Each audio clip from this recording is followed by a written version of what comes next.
I'm Sarah Fling. I'm a historian at the White House Historical Association, which is a nonpartisan nonprofit that's dedicated to telling the stories of the White House, its inhabitants, people who have lived and worked there throughout time. We were founded in 1961 by First Lady Jacqueline Kennedy. Today, when we think of the White House during the holidays, we think of grand decorations and celebrations, but throughout the 19th century, observances were very private, typically upstairs in the family quarters, and if first families were decorating, it was simple greenery. But that all changes in 1889, which is the first documented Christmas tree at the White House during Benjamin Harrison's presidency. Not many people know that the largest fire at the White House, other than the initial burning in 1814, happened on Christmas Eve, 1929. On Christmas Eve, 1929, the West Wing of the White House caught fire. During Hoover's administration, some pamphlets went up in smoke in the attic, and there was a fire that broke out during a holiday party. In 1961, First Lady Jacqueline Kennedy starts the tradition of selecting a theme for the Blue Room Christmas tree. Now these themes expand throughout the house. That very first theme was the Nutcracker. It's one that has been used by several first families since. But we really see first families put a spin on the decor based around these themes, typically chosen by the First Lady. I even think it's interesting that many of these themes reflect the initiatives and causes that are important to the First Lady.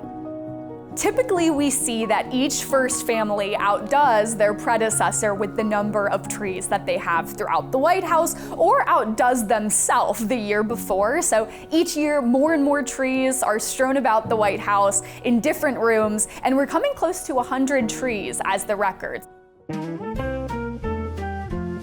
The national Christmas tree lighting is now over 100 years old. It starts with President Calvin Coolidge in 1923, and that's really the first public celebration of Christmas at the White House. And now this has greatly expanded over time to include the Pageant of Peace, which started in 1954 with President Eisenhower. So now there are trees from every state, and you also see live music, choirs coming to the White House, and typically the President, First Lady, and their family participate in that lighting.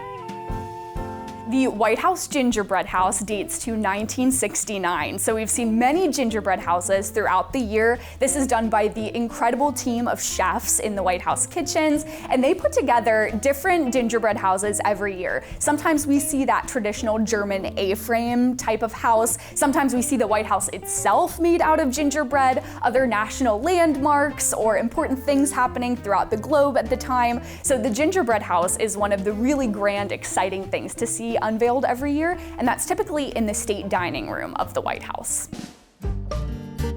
The very first lighting of the national menorah took place in 1979, and President Jimmy Carter participated in that lighting. It was a very small gathering that year, but like many White House traditions, this has grown over time and become a beloved annual tradition during Hanukkah.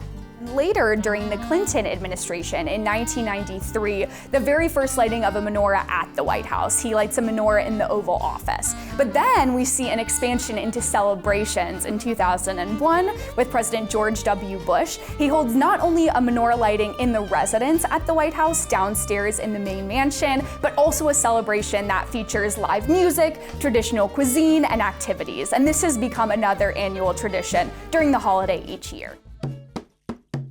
President Bill Clinton is the first to recognize officially the holiday of Kwanzaa during the 1990s, and that's something that many presidents have followed suit in doing each year. These recognitions are typically done through an official presidential message or proclamation.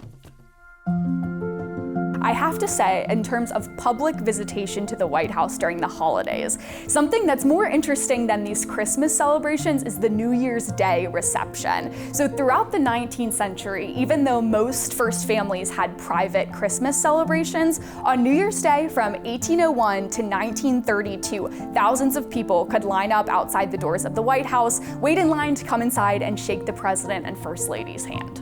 President Abraham Lincoln signs the Emancipation Proclamation on New Year's Day, and he talks about the fact that as he's doing those New Year's Day receptions, he hopes that his hands don't shake while he signs the proclamation, because he greeted so many people that his hands were tired, but he wanted people to know that he believed wholeheartedly in what he was doing by signing that proclamation.